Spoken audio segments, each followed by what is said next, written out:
Hello everyone, this is me Sathiya है और मैं आपके लिए लेके आई हूँ बाकी महीने की रीडिंग जो कि शुरू होता है 15 जून से लेके 30 जून तक। ये रीडिंग थोड़ी लेट हो गई है और मैं रिकॉर्ड कर रही हूँ 19 की रात को, लाइक 19th की नाइट को मैं ये रीडिंग रिकॉर्ड कर रही हूँ। सो हो सकता है कि जो एनर्जीज हम फर्स्ट 2 कार्ड्स में या फर्स्ट कार्ड में जो पिक करें, हो सकता है वो आपकी लाइफ में ऑलरेडी आप एक्सपीरियंस कर रहे हो। इस रीडिंग के अंदर हम ओरेकल कार्ड इंक्लूड करेंगे, चार्म्स ऐड नहीं होंगे। सो देखते हैं कि आप लोगों के लिए बाकी का महीना कैसा रहेगा। ये रीडिंग है साइन ऑफ एक्वेरियस के लिए। सो देखते हैं। कार्ड शफल करते हुए रिमाइंड करवाऊंगी कि ये एक जनरल रीडिंग है, सबके साथ मैच कर भी सकती है और नहीं भी। सो जो मैसेजेस आपके साथ आपकी सिचुएशन से मैच करते हैं, आप उन मैसेजेस को पिक करो और बाकी सबको छोड़ दो। और अगर आप पर्सनल रीडिंग चाहते हो तो मुझे सिर्फ तभी रीच आउट करो अगर आप पेपॉल के थ्रू पेमेंट कर सकते हो। और रीच आउट करने से पहले हमेशा डिस्क्रिप्शन बॉक्स आप एक डिटेल में चेक कर लो, क्योंकि उसमें सारी सर्विसेज जो मैं ऑफर कर रही हूँ वो मेंशन है प्राइसेस के साथ। तो अगर आप पे कर सकते हो सिर्फ तभी मुझे रीच आउट करो। और कमेंट सेक्शन में मैं अपनी सिस्टर के टैरो चैनल का लिंक ऐड करूँगी, अगर आपको पसंद आए तो आप उसको भी सब्सक्राइब कर सकते हो। सो लेट्स सी कि आप लोगों के लिए बाकी का महीना कैसा रहेगा।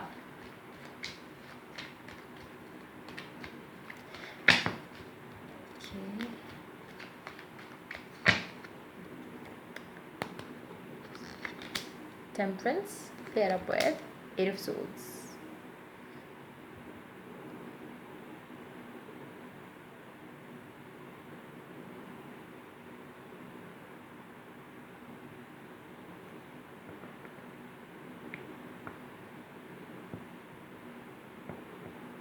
आप अपनी लाइफ में काफ़ी सारी चीज़ों में ख़ुद को ब्लॉक फील कर रहे होगे। आपको लग रहा होगा कि काफ़ी डिलेज चल रहे हैं आपकी लाइफ में, जो भी आप चाहते हो वो हो नहीं रहा, चीज़ें रुकी रुकी सी हैं। चाहे जॉब के मामलात हों, चाहे पैसों के मामलात हों, चाहे लव लाइफ के मामलात हों, आपको लगेगा कि हर चीज़ रुकी हुई है, कुछ भी अच्छा नहीं चल रहा, कुछ भी पॉजिटिव नहीं चल रहा। लेकिन अगर आप ध्यान से देखो, अगर आप सोचो सही से, तो आपको रियलाइज़ होगा कि ऐसा कुछ नहीं है, सिर्फ आपके दिमाग का एक फितूर कह लो, या एक देखो आप होता है लाइक आपकी लाइफ में काफ़ी टाइम मतलब ऐसा होता है कि आपको फील होता है कि मतलब स्टैग्नेशन है, कुछ चीज़ें मूव आगे नहीं हो रही हैं, लेकिन आप उसकी डेप्थ में नहीं जाते हो। आपको मतलब अगर आपको लग नहीं रहा कि काफ़ी सारी चीज़ें ऐसी होती हैं जो आपको नज़र नहीं आ रही होती, लेकिन एक्चुअलिटी में वो हो रही होती हैं। तो इस तरह ही की सिचुएशन आपकी लाइफ में भी है, लेकिन क्योंकि आप बहुत ज़्यादा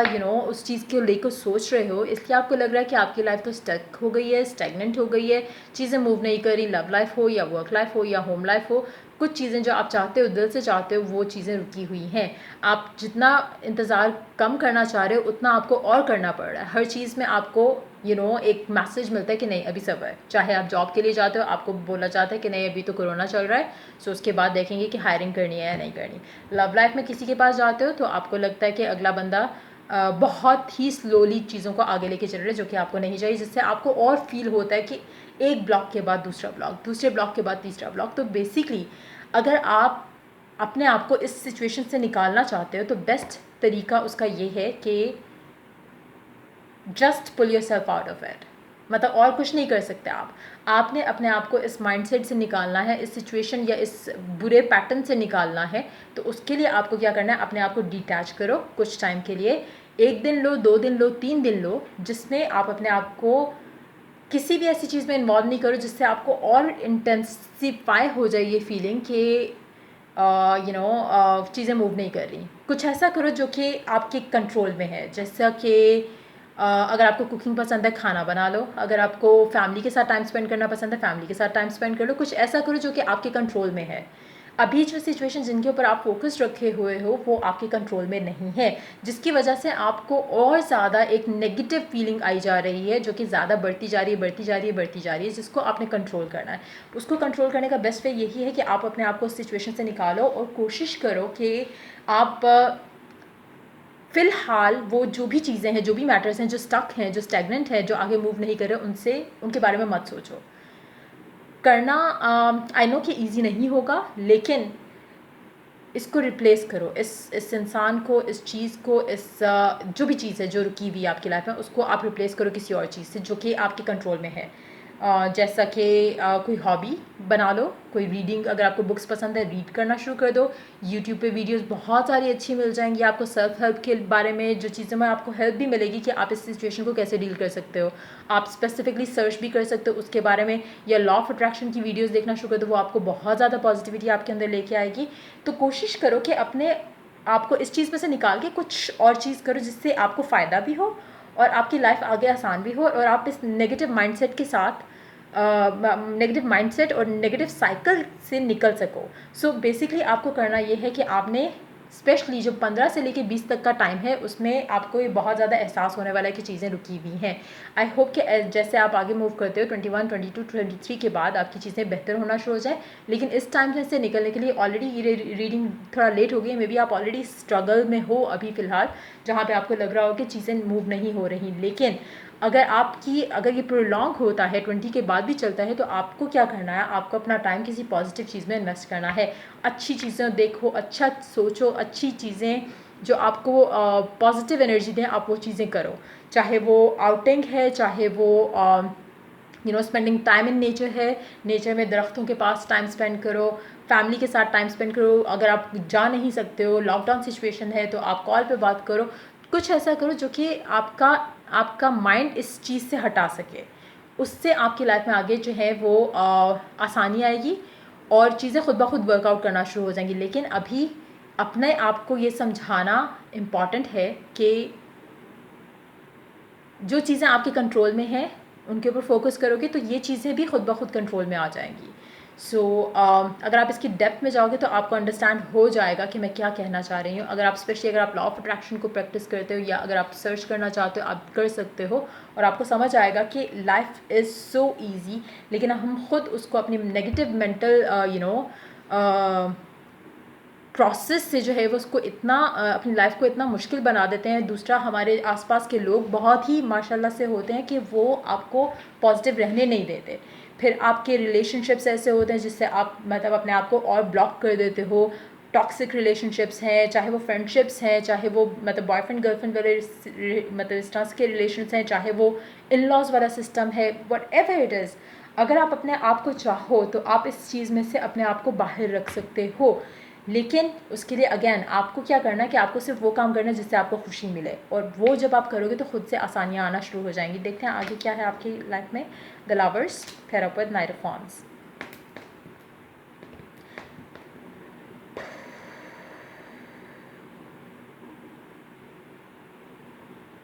हो सकता है कि आपको लग रहा हो कि आपकी लव लाइफ जो है वो स्टक है because of the person that you are dealing with. आप जिस इंसान के साथ डील कर रहे हो उसकी वजह से आपकी लाइफ आगे मूव नहीं कर पा रही। हो सकता है कि जैसा आप चाहते हो वो वैसा नहीं चाह रहे, उनकी लाइफ में स्टेगनेशन है, जो वो मतलब हो सकता है उन्होंने अपना गोल रखा हो कि मेरी जॉब हो जाएगी फिर मैं शादी करूँगा, लेकिन ना उनकी जॉब हो रही है ना आपकी शादी हो रही है। तो मतलब इस तरह के ब्लॉक्स भी हो सकता है कि हो लाइफ में। लेकिन इस तरह की सिचुएशन में इस तरह के ब्लॉक्स से डील करने के लिए आपको चाहिए कि पॉजिटिव एफर्मेशंस जो है वो यूज़ करो। अपने आप को पॉजिटिव कोई भी अगर ऐसा कुछ है तो आप ये बोल सकते हो बार बार कि आपका जो भी पर्सन है उसका नाम लो कि वो अपनी इस प्रॉब्लम से निकल चुके हैं। और अब मतलब ये नहीं आपने बोलना कि प्रॉब्लम से निकले हैं, आपने ये बोलना कि उनको जॉब मिल गई और अब हम शादी कर रहे हैं। अगर आप ये बार बार रिपीट करोगे तो वो चीज़ आपकी रियलिटी बनेगी। उसको बोलना या उसको आंखें बंद करके फील करना कि उनकी जॉब हो गई है और अब हम शादी कर रहे हैं। सो ये सोच, ये feeling itself is going to add positivity in your life. तो कुछ ऐसे पॉजिटिव चेंजेस आपको लेके आने हैं ताकि आप इस नेगेटिव एनर्जी में से निकल सको और पॉजिटिविटी की तरफ आ सको। कुछ लोगों के लिए हो सकता है कि किसी की वजह से आप इंतज़ार कर रहे हो और आपकी लाइफ में इंतज़ार करना आपके लिए मुश्किल हो रहा है। हो सकता है कि आप किसी को प्यार करते हो लेकिन वो आपको स्टक रखे हुए है और उसके साथ साथ आपकी लाइफ में एक और प्रपोजल आता है जिसके बारे में आपके ऊपर प्रेशर बढ़ रहा है।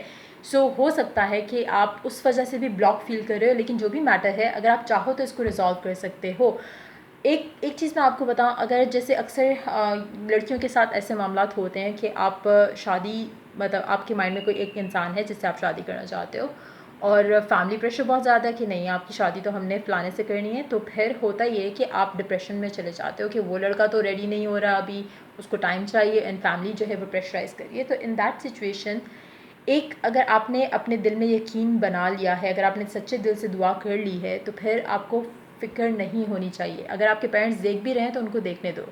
आपकी शादी तब तक नहीं होगी उस इंसान के साथ जिसके साथ भी आपके पेरेंट्स करना चाह रहे हैं, जब तक आपके माइंड में यहाँ पे डाउट ना आए या यहाँ पे डाउट ना आए कि पता नहीं इससे होगी या नहीं होगी। अगर आपने दुआ मांगी, इस दिल से दुआ मांगी कि आपको यकीन है कि दुआ पूरी हो गई, तो फिर आप अपने पेरेंट्स को भी नहीं रोकोगे, आप उनको जो वो करना चाह रहे हैं वो आप करने दोगे।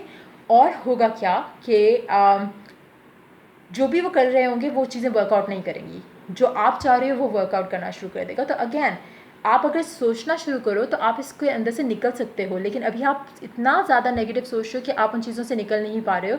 तो कुछ ना कुछ आपको अपने अंदर बदलाव लेके आना है, बदलाव लाना है, जिसकी वजह से अपने अंदर बदलना है ख़ुद को, जिसके बाद आपकी लाइफ में जो आपको डिसीजंस लेने हैं, लव लाइफ से रिलेटेड, वर्क लाइफ से रिलेटेड जो भी चीज़ें हैं, आपके लिए आसान हो जाएंगी डिसीजन लेना। सो मेक श्योर कि आप इसके ऊपर वर्क करो, ख़ुद के ऊपर वर्क करो, ताकि आप इस तरह के माइंडसेट से निकल सको और अच्छी चीज़ें आप अट्रैक्ट कर सको अपनी लाइफ में।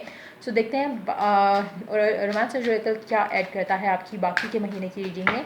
देखते हैं क्या मैसेज है। Wedding, this situation involves marriage. हो सकता है कि आपके पेरेंट्स की तरफ से आपको बहुत ज़्यादा प्रेशर हो शादी का, और आप अभी उस चीज़ के लिए रेडी नहीं हो।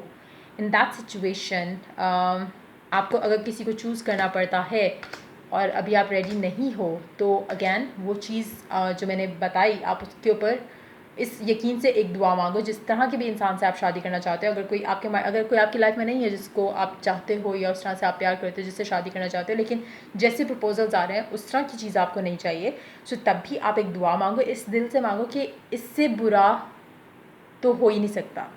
मतलब जो आपने चाहा वही मिलेगा, चाहे वो आपकी फैमिली को लगे ये तो मतलब ख्वाबों ख्यालों में खोई हुई है, ये तो प्रिंस चार्मिंग चाह रही है, ऐसा नहीं होएगा, ऐसी सिचुएशन नहीं है, ऐसे हालात नहीं है, ये है वो है।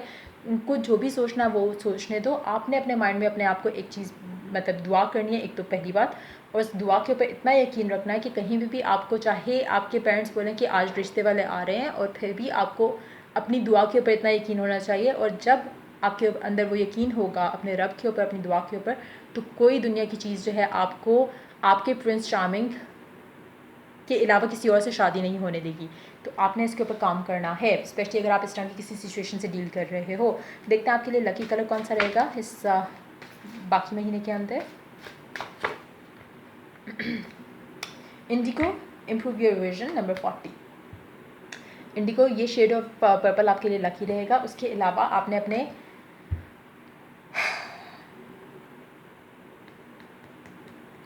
अपनी दुआ के ऊपर इस तरह से यकीन रखो कि आप पूरा पिक्चर कर सको सारा कुछ जो भी आप चाहते हो। चाहे अगर एक स्पेसिफिक इंसान है उसके बारे में अगर आप चाहते हो कि आपकी उससे शादी हो, तो मेक श्योर कि आप पूरा पिक्चर कर सको कि ये वो हैं और आप हो। और मतलब आप उनकी फैमिली अगर जानते हो उनकी फैमिली को, तो आप उनके बारे में सोचना शुरू करो कि जैसे आप जिस तरह की शादी आपके ख़ानदान में होती है, आप उस तरह की शादी इमेजिन करना शुरू कर दो। अगर आप हिंदू हो, हिंदू शादी को सोचो, मुस्लिम हो, मुस्लिम शादी को सोचो कि कैसे आपका निकाह होगा एंड ऑल दैट। तो जो भी प्रोसीजर फॉलो किया जाता है, पूरा इन्विजन ऑल दैट, ताकि वो आपकी रियलिटी बने। लेकिन वही बात आती है कि जहाँ पे आपने फियर और डाउट को आने दिया, आपका वो सारा जो आपने इमेजिन किया हुआ या एक इन्विजन किया हुआ जो आपका बबल है वो सारा ख़त्म हो जाएगा। तो आपने मेक श्योर करना है सिचुएशन सर्कमस्टांसेस जो भी आते हैं, आपका यकीन आपके ख्वाब के ऊपर, आपके रब के ऊपर इतना पक्का होना चाहिए कि कोई भी चीज़ आपके रास्ते में नहीं आए। सो एक और ओरेकल कार्ड इंक्लूड करते हैं, देन वी आर डन। देखते हैं और क्या है मैसेज आपके लिए। I recognize that I've chosen fear and I choose love. आप रियलाइज़ करोगे कि आपने हमेशा जो भी सिचुएशन आप डील कर रहे हो उसमें आपने फियर्स को अलाउ किया कि आपके ऊपर ज़्यादा हावी हो जाएं, डोमिनेंट हो जाएं, जिसकी वजह से आप सफ़र कर रहे हो। और अब आप सोचोगे कि नहीं, अब मुझे यकीन के साथ, एक भरोसे के साथ आगे चलना है, और फिर आपकी लाइफ में पॉजिटिविटी और चेंजेस, अच्छे पॉजिटिव चेंजेस आएंगे जैसा आप चाहते हो। सो ये थी आपकी रीडिंग। अगर आपको पसंद आई हो तो लाइक, शेयर और सब्सक्राइब ज़रूर करें। अगर आपको पर्सनल रीडिंग चाहिए तो जैसा मैंने कहा, पेपॉल के थ्रू अगर आप पेमेंट कर सकते हो, सिर्फ तभी मुझे रीच आउट करो। एफर्मेशन या ऐसी कोई सर्विस चाहिए तो अगैन पहले आप डिस्क्रिप्शन बॉक्स में सारी डिटेल चेक करो और सिर्फ तभी मुझे रीच आउट करो अगर आप पे कर सकते हो। Till I do the next reading for you guys, take care, bye bye.